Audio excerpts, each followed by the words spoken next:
Hello and welcome to this FUT Weekly podcast, an exciting one, how to start FIFA 23.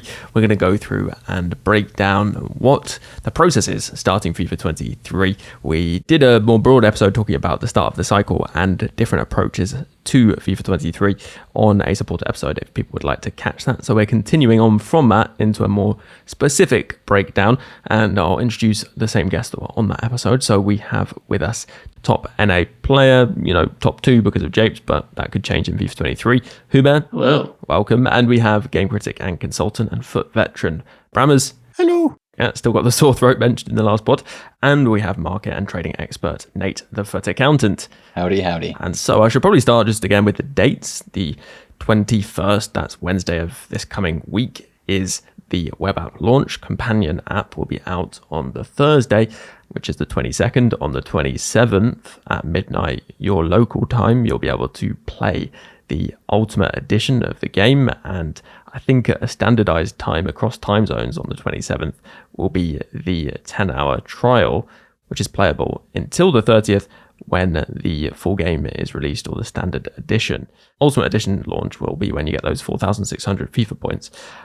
So we'll start with the web app. We don't know at the moment whether you'll be able to put FIFA points on the web app or not, which will obviously have a big impact. And we'll talk about that closer to the time, or when we know for sure, which we may not until it actually comes. That's because last cycle you were able to add FIFA points through the web app, but the web app was only out once the actual game was out, or the early trial, so people could add FIFA points anyway. So there's a chance that the web app could still be restricted before launch. We'll have to see. One thing which hasn't changed for ages, and I doubt will change, is the starting sequence, which is almost like unwrapping the presents, really. I compared it to Christmas in the last pod. A similar experience, very exciting, and some of it matters. So picking the kits, pick a contrasting one, that is obviously very helpful and important. Badge, not so important, but nation traditionally has been important because it is the nation of the vast majority of the players in your starting squad. So Nate, I guess, going for those big nations, what did you pick in the past? I think last year I chose either England or Brazil. And the reason I chose that was because, at the beginning out of those packs, your team is like mostly bronze and silver and a couple gold cards. And I just wanted to get either a lot of those Brazilian players that I thought I was going to be able to easily use in the starter SBCs, or English players in the starter SBCs, and make it a little easier on myself to get those done potentially. I mean, in the long run, I don't think it really matters that great, but Germany might be a really good one, or Spain might be a really good one if you're trying to do those starter SBCs with the non-rare golds there's plenty of them that are from those nations. So I wouldn't spend hours trying to decide which one. Just kind of just go for it, and you'll be fine whatever way you go, I think, in the end. I have a question here. So in previous years, the starter SBCs have included at least one SBC that required loyalty in order to complete. Obviously, loyalty is not in the game now, right? They've taken it out. Right. So in theory, that will make everything easier. But do you think maybe they would replace that with first owner? Because that's kind of what they're replacing it with on the cards. And if that is the case, then your choice of nation at the start for SBCs could be quite relevant. I think that they may do that, but I can't see it at the start, just because it would really restrict people to an extent that would be too harsh. Because obviously you can't just use the player, even if it was like quitting out of games to get the loyalty higher. You can't generate the loyalty. So yeah. I also had one other thing to say on what we've said so far, even though we said very little. At the very, very, very beginning, when the web app goes live, there's often a clamor to get in, and people and people who have two-factor authentication.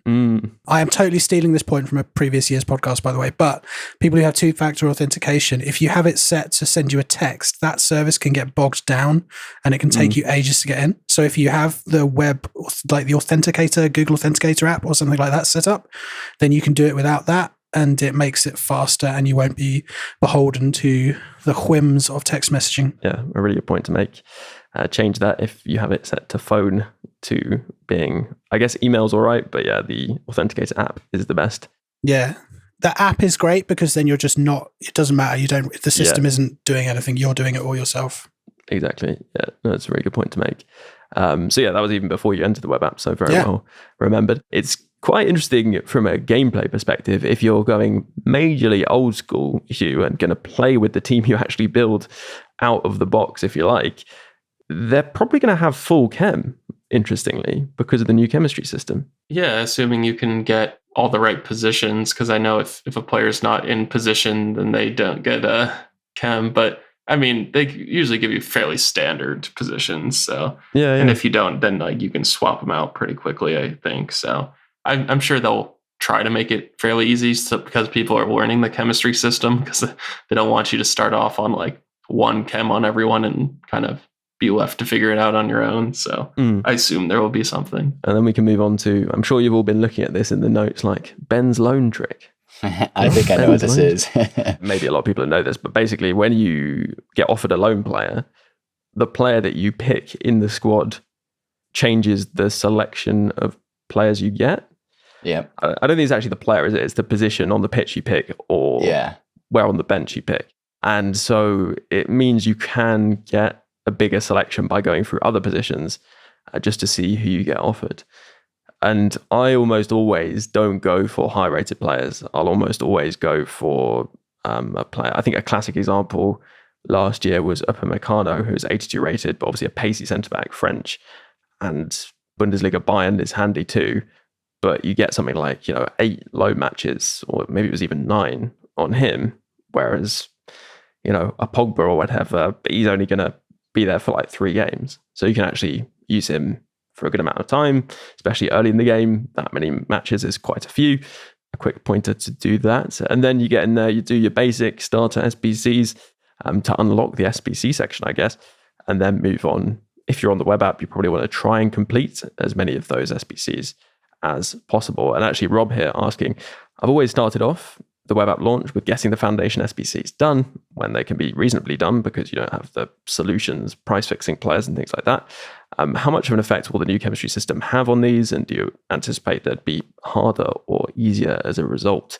I think once people get used to it, the new chemistry system will make SBCs kind of easier from a brain standpoint, right? I don't know whether anyone has a different view, but to me, although you have to kind of get rid of some of the old logic, it is an easier system to kind of build with.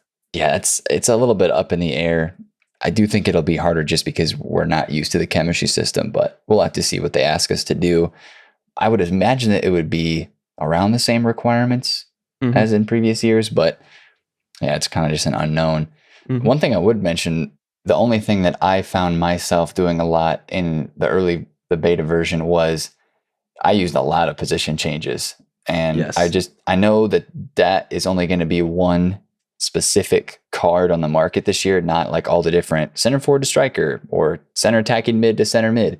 But I just hope that consumable is supplied a lot, because we're going to need a lot of them, especially early on when we're figuring out how to get chemistry into some of these SBCs and stuff like that. So yeah, I think that's a really good point. I think it's worth saying, don't sell those items if you pack them early on, because it is the kind of thing where, especially at the start, if it's just web app, I mean, if people are adding FIFA points, there'll probably be a lot of those cards floating around, and then they'll increase because people will start building teams and things. I'm hopeful that they don't increase and that they've supplied them enough that they stay at a low price, because as you say, I think they're going to be so important. It's such a different thing than it was last year, that they do need to be reasonably priced. They can't be like shadow chemistry styles or whatever. Right. So fingers crossed. I don't really understand why they're even having them. Like, if it's only one item, like when it was loads of items, it kind of made sense from a sort of trading point of view. Like, it was an aspect of the game you needed to stay on top of. But with this, like, if the supply runs out, everyone's screwed. The game's broken, so they'll have to, have to push the supply. And if they're incredibly easy to obtain, then what's the point? What's the point of them? It's a strange one. Well, I mean, it's the same with healing consumables, right? Yeah. And contracts to an extent, I would say. Yeah. You could easily make the argument that they're just inconvenient, but I think it's just pack filler, basically. Like, they like to have things in packs, which people perceive to have value or are useful and that they use, but aren't necessarily worth anything. So I think that is the reason, I want to say. Yeah, fair enough. We'll see. Yeah, no, that is definitely an important thing to mention, worth like monitoring those position change consumables. And just for those who don't know, basically, one position change consumable, and players will have specific positions they can be changed to. Those positions, there are going to be 4 of them from what we know and what's been confirmed so far, including their starting position, means it is very worth looking at that when doing SBCs, because it can be huge. Like, I was doing an SBC on the beta and suddenly I was like, oh, I can move this right mid to left mid, move this other left mid to left back, and I've completed the SBC. So it can change things massively and is really worth looking out for. A little tip is if you flick the right stick across, then it changes the view that you're looking at on console. There'll be a way to change it on companion app and web app too. There's normally a card symbol with a couple of arrows around it. Just flips the view. You can see it. It's much easier to identify which players can play where and things. But that could be, a good trading opportunity too. In terms of that sort of stuff, on the web app, I think it's going to depend a lot on whether people can have FIFA points, of course.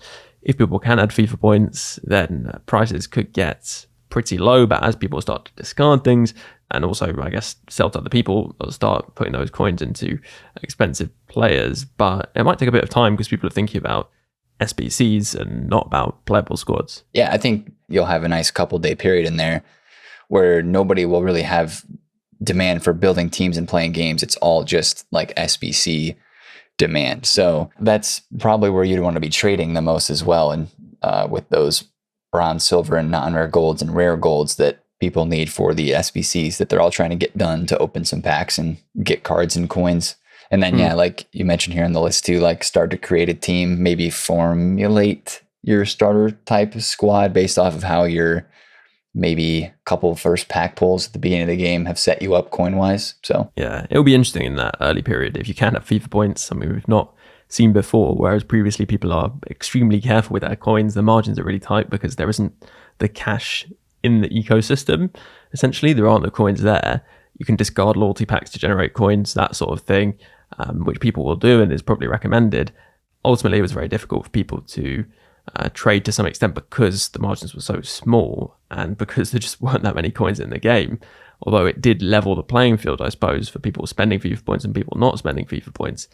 I think it was a lot harder because people were very tight with their coins, so it might be quite different. But on the other hand, we don't know that people are definitely going to be able to spend FIFA points and how that market's going to look. It could be a case of very, very small margins on the web app, as is often the case in the early stage, or has always been the case when the web apps come out before launch. That's part of the grind, right? Where you're, trying to find somebody, like this past year, center backs were always a little more expensive because of the chemistry that you need in some of the SBCs as well. I would say look at the top 9 nations for sure. Gold non-rares, gold rares. There'll be a lot of people that'll be tweeting out like filters that you can try to snipe at. Like, let's say all, right mids from the that are French or something might sell for 2,000 coins. So, people will be bidding and sniping on those types of filters. And that's just part of the early game grind. It's just going back to the small flips and building from the ground up. But yeah, it's a grind, but you can absolutely get it done too. Yeah, and then it's interesting in terms of building the team, Hugh, because there's this question here from 𝗏𝗏 about not necessarily jumping in and playing games, being on the web app for longer than just the launch period. The temptation might be to start putting players into a squad and building out the team. But actually, if you've got a bit of a delay before you start playing, I don't know, a week after launch, something like that, even maybe a bit less time than that, then I guess players could drop, couldn't they? And maybe it isn't the best time to build a team. It's better to do it later, which I guess isn't always the advice because prices are cheap straight away sometimes because people don't have many coins. If it's going to be a while until you can play, don't initially focus on team quality. I would mostly worry about like trading and just building coins, because say you buy a cheap, fairly meta player like a 𝘬𝘬𝘬𝘀 or 𝘬𝘂𝘬𝘬𝘬, however it's pronounced. Say you bought him today. If you can't play for a week, by a week, early days, that he could be worth half the price. So anyone who you have to buy, I would probably not buy until as late as possible. Otherwise, I would mostly focus on, trading, doing SBCs, seeing who you're getting. And then when you're ready to play, fill in those holes in the squad. I'm guessing unless you're really trading a ton, you're not going to have enough for any of those top tier players who are really going to be big risers, just because you're not getting those game coins and rewards. So really I would just focus on, just trying to acquire as many coins as possible. and then kind of leave the team building until, you're close to being ready to play, because you're just risking a lot of, potential losses, I would think. Yeah, it is worth noting, obviously, for specific players, they are going to rise over the first week or two, but it is hard to call.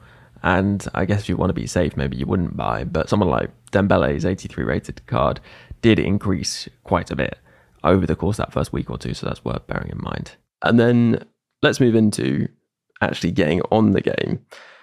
And this is going to be the 27th, and whether you're on a 10-hour trial, which, to be honest, 27th to 30th for 10 hours, that's going to be a good amount, right? So we can probably talk about people on the trial or with Ultimate Edition access with the same recommendations, I suppose, because it's quite similar.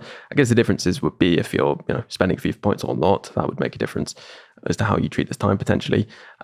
But then on the 30th, obviously everyone is on, and you do tend to have more people playing the game on the 30th. It's been the pattern, that there are still a lot of people who just come on at launch, not before. So that's worth bearing in mind. For those who are coming on the game around this time on the 27th, it is worth noting that the way the release happens is at your local time. So it will be released at midnight between the 26th and 27th. If you happen to be in New Zealand, then it'll be released very early for you. Yep. And some players may take a trip to New Zealand that evening.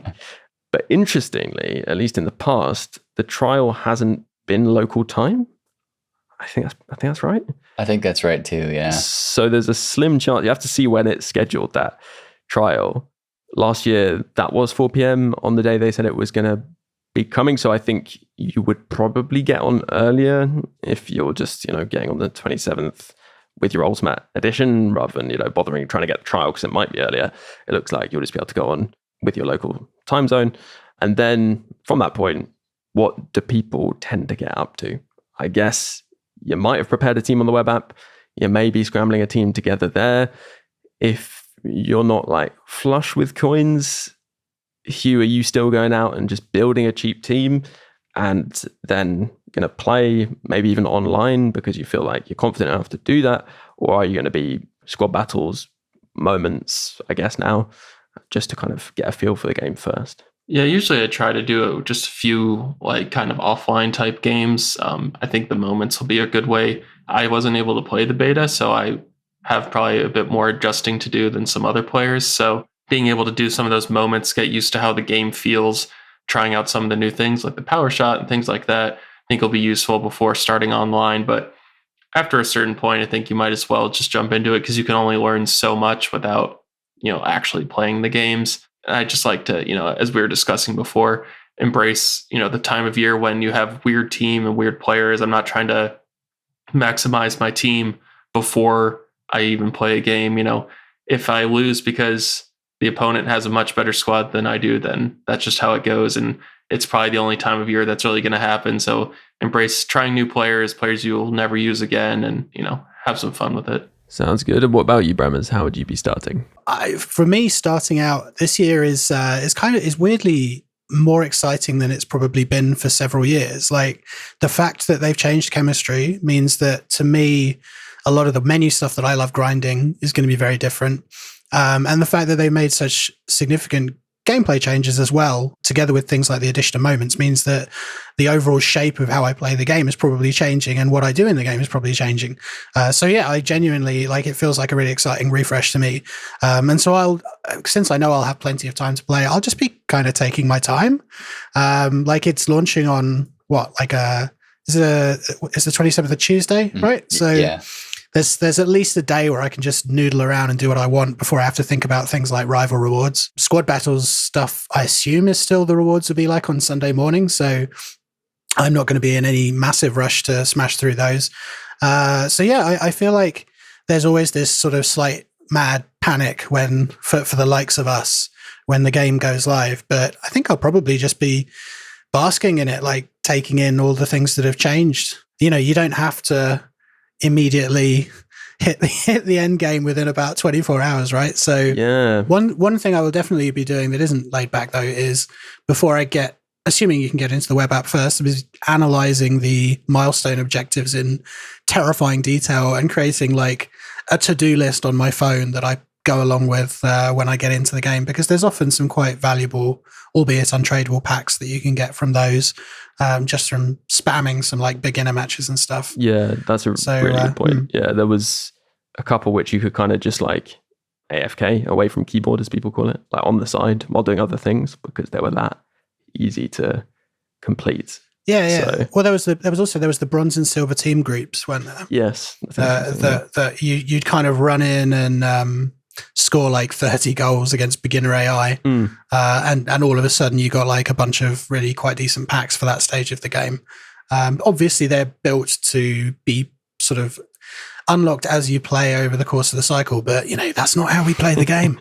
That's playing sensibly and gently. That's for other people. Brammer's more casual start to the cycle already.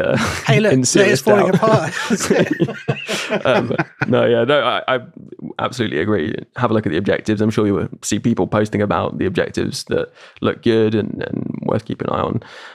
I wonder whether there'll be less of a focus though because of moments on objectives. We'll have to see how things work out this cycle. I'm actually kind of hopeful that there will be, because I'm not a big objectives fan myself, or at least like objectives mode fan, and I'd like to see some of that focus on moments, but we'll see. Nate, what about you? I won't be on the 10-hour access on the 27th, but I will definitely be taking all of the trading and the market stuff to the console, which will be nice, depending on how many days we've had of the web app before that. Like, definitely gets a little old to be on the web app all the time. So yeah, and then try some games out as well. I do have to say that I think the fastest rewards that you could get if you're looking for the game mode to go into right away, I think Rivals rewards would be the earliest, but that's just assuming that the schedule is going to be the same.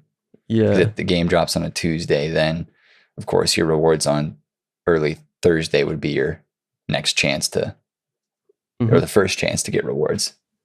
It is quite interesting because in the past, what I did was build a team, because you'd have the web app period where people couldn't put FIFA points on. What I would do with the Road to Glory is build a team on the web app and then go literally as soon as the game started into Rivals, back when you did placement matches, do the placement matches. And I generally have a better team than people. So I'd be able to out-team them. I'd probably have played the beta, so I have a bit of experience with the game already, and would grind for Rivals rewards because A, it's what I enjoy most, playing online, but also actually it was quite a good use of time because I felt like I could do well during that period. But now without a limit to the time, I think I'm more likely to take the approach of doing, FUT Moments, perhaps doing squad battles to get more of a feel for it. And also I think Rivals is definitely going to be a good approach to take because of the early rewards coming in. And I still think that could be one of the best things to do. But actually moments, because of the system and the way the rewards work, as you unlock moments, or complete moments, I should say, you get these stars. And actually the stars you can use instantly within the store type thing. And there'll be rewards there. And I think there'll be packs and things. And because we know it's a big headline feature, they're bound to be putting stuff that is desirable in there. So I actually think this year, which is a departure from previously, something else could be the go-to for me and potentially other people, and that is FUT Moments, which are, good fun, they're quick to complete, and also will actually train you in some mechanics, things like free kicks, for example, you'll do there. And obviously that's a brand new thing. So you'll basically be learning new mechanics while also picking up some rewards pretty much instantly. So I almost think, more so than squad battles, with their rewards coming later in the week, FUT Moments is going to be what people want to probably focus on before going into online. So yeah, just a little pointer for people. I think we're kind of wrapped up on early access. Obviously, there is also the approach, which I guess we maybe haven't spoken about so much in terms of spending FIFA points. It is recommended, I would say, to use those FIFA points straight away, or at least it has been for a good while.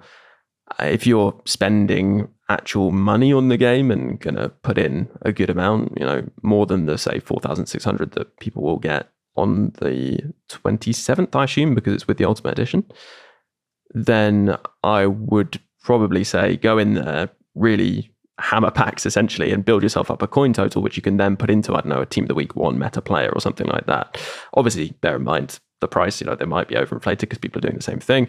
But that would be my recommendation for those spending. I don't know whether, Nate, you'd have any other suggestions? Definitely earlier the better, because the earliest you can pack these cards, like there's just so many more cards in the first week that are worth 10, 15,000 coins that end up being worth 2,000 coins in, a couple weeks time as they get supplied and as people don't use them in their teams anymore. Like I remember the like Vertonghen and some of those pacey center backs that had big upgrades from FIFA 21 to the start of FIFA 22 were a bit expensive, but they were very, very fast to fall off in price as people upgraded to different teams and changed it up. So yeah, I would definitely say whether you're opening your 4,600 FIFA points or spending FIFA points, the earlier the better in that first week, for sure. I have one small caveat to this, which is if you are militantly Road to Glory and do not intend to spend any money over the cycle on pain of death, bear in mind that they have created this habit now of those tokens in packs that are for sale. They do it periodically.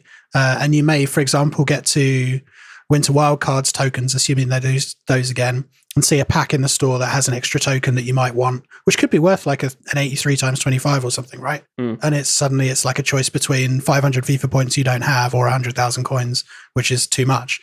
So what I will probably do is hold back a bunch, but use a few, just with that in mind. Yeah, that's an interesting point. I would say for me personally, I would not bother because I never felt like I really needed the token at any point. Like I was like, yeah, if I really desperately wanted it, I would pay 100,000 coins, even though it's crazy. But I never felt like I needed to.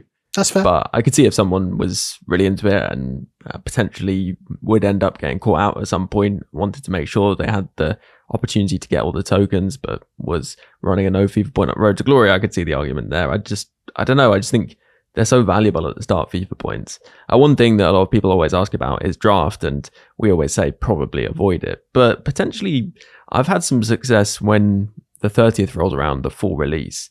People come on who aren't maybe experienced at all with the gameplay for the first time, and even though they haven't gone for the option with the FIFA points, doesn't mean they won't spend some FIFA points on a draft, and they're maybe not quite so good, and you can have some success there. I've had some success doing that in the past. I think you're probably looking at being maybe a 14 wins in finals type player to compete there, though, I would say, even in that situation. But, it may be worth saving enough FIFA points, 300 FIFA points for a draft at that point, just to see.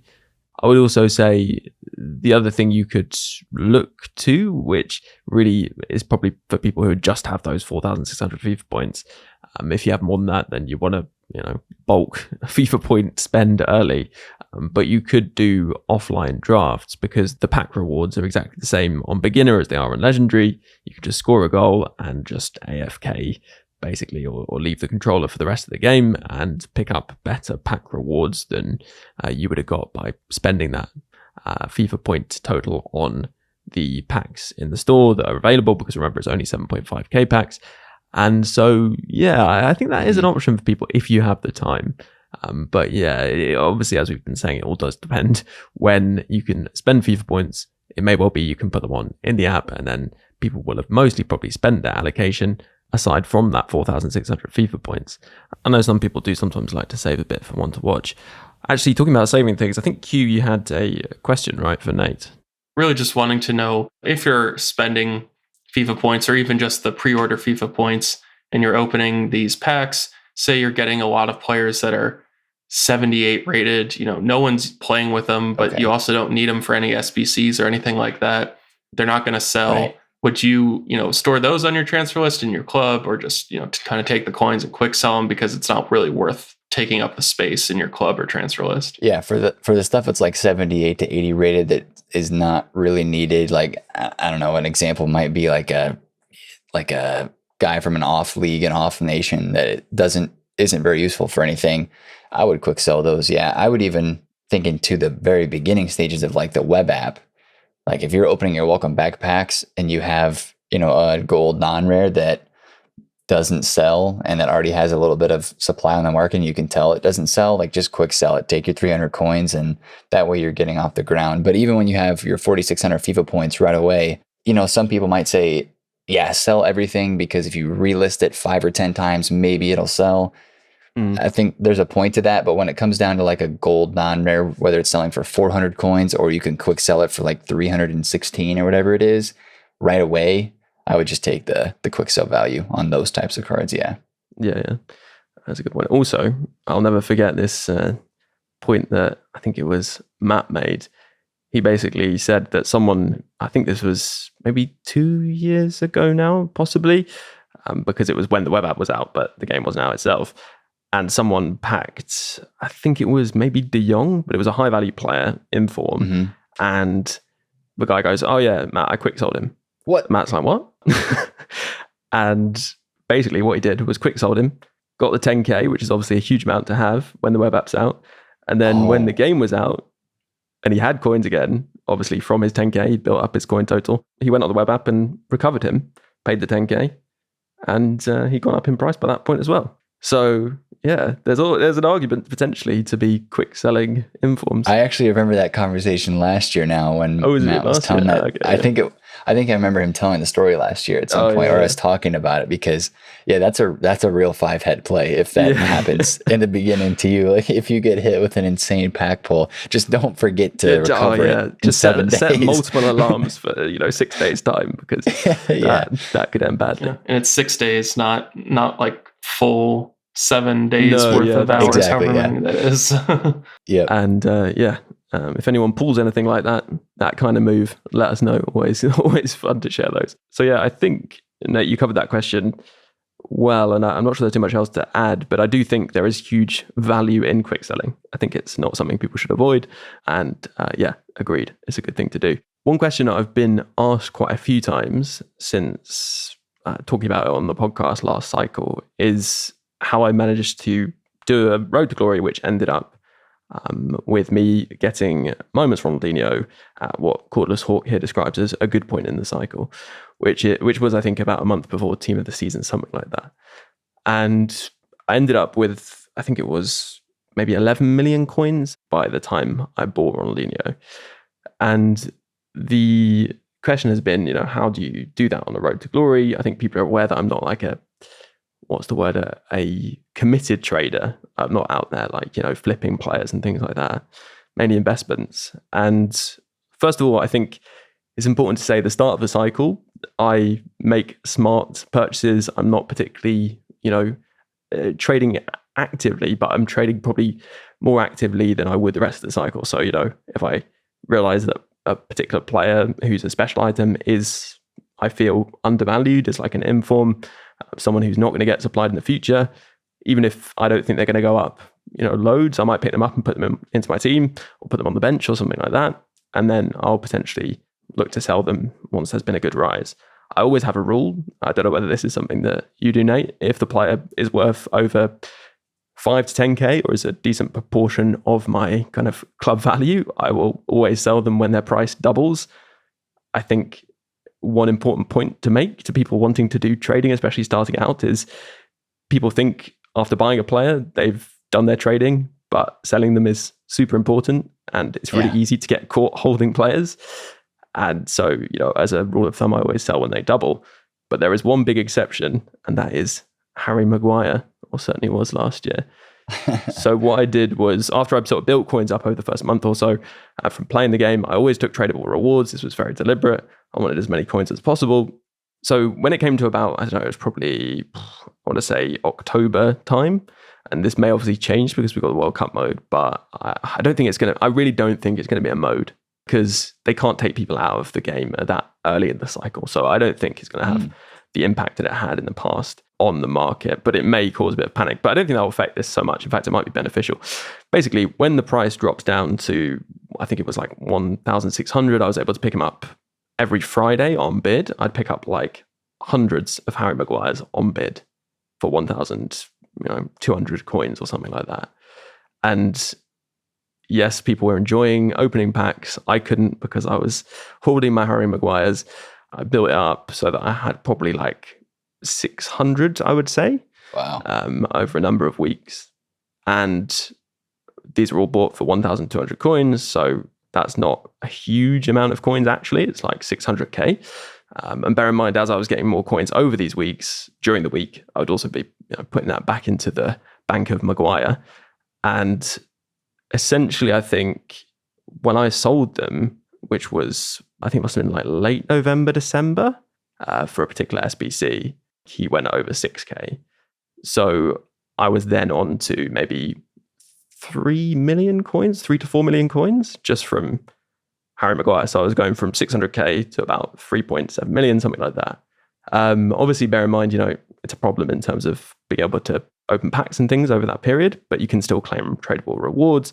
You stock packs, so that can be quite fun. And from that point onwards, what I was tending to do was look to particularly informs, centre backs, positions that were useful, and also Premier League English players who had informs specifically are always very good.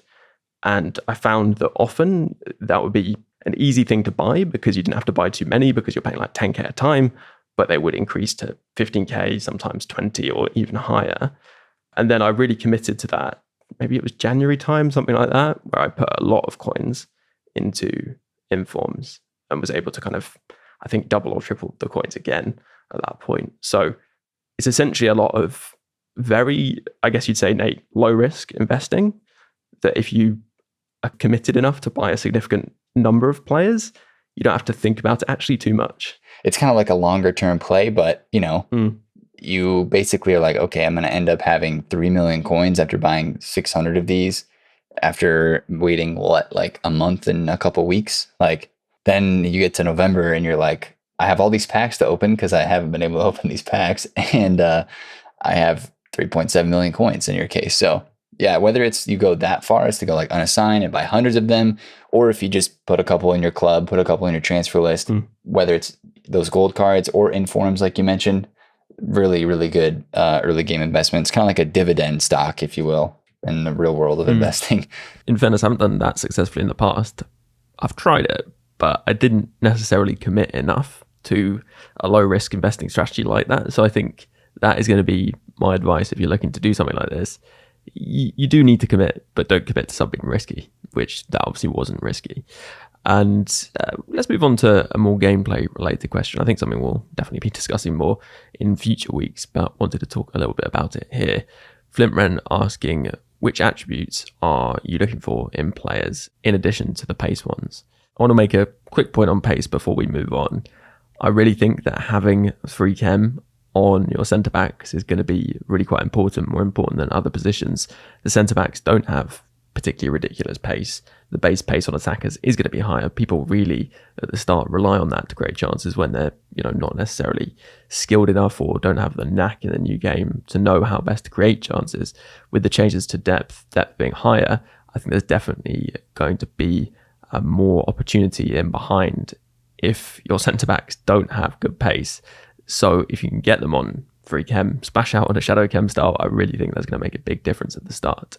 But the question was not about pace, so we will move on. I guess what stats are people looking for beyond that? Maybe dribbling, balance, things that don't affect overall rating so much can lead to you being able to pick up some very effective but cheaper players. Hugh, what are your thoughts? Yeah, I think that with cheaper players especially, you're really looking more for specialists rather than all-rounders. Like with any card, you're going to find flaws. Like maybe he only has 70 finishing and it's a winger, but if that same player had 80 finishing, then he wouldn't be cheap. So to an extent, you just have to kind of find what you're willing to deal with. So with the striker, you want the pace and the finishing and then hopefully some dribbling, but maybe the physical and the passing's not that good. And that's just what you have to deal with. Or maybe you just go for one that's kind of more decent in everything and not great at anything. I mostly go for more specialist players that perform a specific role rather than asking them to be very good at doing lots of different things. So if I have a DM who's decent passing and defending, but he turns like a tank, well, that's just what you have to live with. So don't be too picky, or else you're just going to end up having to spend a lot more. Yeah, makes sense. And finally, Brammers, anything to add in terms of looking for additional stats aside from pace? Yeah, well, I mean, having listened to the pod based on the beta and stuff like that, one thing that struck me was people talking about how with the new dribbling system, being able to crack a skill move here and there can be quite decisive. So I might, and since I've been enjoying skill moves a lot in 22, I might try prioritizing that in my sort of front players and maybe midfield to see whether it gives me any kind of advantage. But other than that, I mean, I usually just look at kind of pace until things get going. It might be nice to have a midfielder who can shoot, so you can do power shots from distance, because they can be fun, and not just fun, but effective in certain situations. It also scares your opponent a bit, right? Even if you don't score, it can open up some space. And I think finally a point would be, look at those acceleration styles. I think explosive players in the midfield area may not be super common, but something that is going to be really nice to have for creating space too. In the wide areas, I think you're looking at more raw pace potentially. And on centre backs, I did feel like those lengthy acceleration types helped out. So I would look out for them too. I think that does wrap us up. We've covered a lot, but there's probably still other things we could cover. There are probably things that we have missed. We've tried to be as complete as possible on these two podcasts, but if there's anything you would like us to talk about as we head towards FIFA 23 in the meantime, then definitely get in touch. We'd love to hear from you. But for now, we can say thank you to all our guests here. Brammers, thank you very much for sharing your insight on starting FIFA 23. My absolute pleasure. It's lovely to be back. Can't wait to get stuck into FIFA 23, especially after a good conversation today. So looking forward to it. Definitely. And Hugh as well. Looking forward to those gameplay insights from a top 2 NA player come FIFA 23. Also may reclaim your crown, so that should be fun. Yeah, looking forward to getting back into the grind and working my way up to the top. Slow and steady maybe, but I guess we'll see. You never know. Imagine facing Japes day one. Yeah, it could be. Crossplays coming in, so it'll be a lot of new opponents, hopefully not facing the same 10 people that I'm sick of playing against already. It'll probably be me every time, won't it? I mean, now it's crossplay. I'm going to PlayStation. Could be. So that'll be fun. And Nate as well. I could well be facing you over the coming weeks, so I look forward to that. Yeah, you could. I'm excited for that part as well. And the gameplay side of things is just matching new and different people. And I used to be on Xbox back in the day, so maybe I'll have to go back on my Xbox and look at some of those old gamer tags that I may be able to match up against and message or something. But it's exciting to talk all things at the start of FIFA 23. And we're not far away. Yeah, and you can catch Nate on YouTube. Oh, yes. The FUT Accountant. Something I tune into really frequently, especially at the start of the cycle. Very useful. Appreciate it. Thank you very much. Very welcome. And if you'd like to tune into this podcast, get it directly into your podcast feeds, then just search FUT Weekly on your podcast providers like Apple Podcasts, Spotify, etc. And also you can find it on YouTube for this cycle. So if you like it over there, do leave a like and comment too. It will show you who's speaking at that current moment, which some people find useful to see. Might be some images and relevant clips there too. If you'd like extra FUT Weekly content, then do become a supporter. It's just £3 a month and you get a whole extra podcast every week. This week, that episode is more how to start FIFA 23 chat. You can find that just by searching support FUT Weekly. There will also be a link in the description. Thank you very much to those supporters for keeping the podcast going and to those icon patrons. Dave B, Coach Vass, Chris W, DJ FIFA Player, Hugh J, Steve C, Matt L, Alistair, Alan G, Anthony R, Dominic, Rob P, L, Jeff B, Christopher R, Stephen F, Michael, Tom B, Damon H, Nick Jack M, Eric T, Roger D, Alex M, Dan W, Siler P, Matt H, Harry P, Neil P, Adam G, @𝗵𝗽𝘀𝗰𝗶𝗹, Brian S, Andrew C, Sam K, Jake G, Michael P, Zach O, Springford, Patrick, Dominic G, Adam HC, Adam R, Andy H, Joe W, Dylan, Orion B, Mindor L, and Tim J. Plus a special thanks to Luke M, Dave B, Hugh J, Tom M, Darren W, and Pato Foot for advice and production assistance. Before I leave you, just one more thing to add though. FIFA's a bit like life really, it has its many ups and its many downs. If you're having a few more downs than ups in real life in these more difficult times, then please don't feel that you're alone or need to struggle on without taking action. If you go to thecalmzone.net, there's loads of resources, advice, support, or even just a friendly chat for anyone who needs it. If it sounds like it could help you, then head over to thecalmzone.net. And for now, have a good one, and I'll catch you on the next podcast.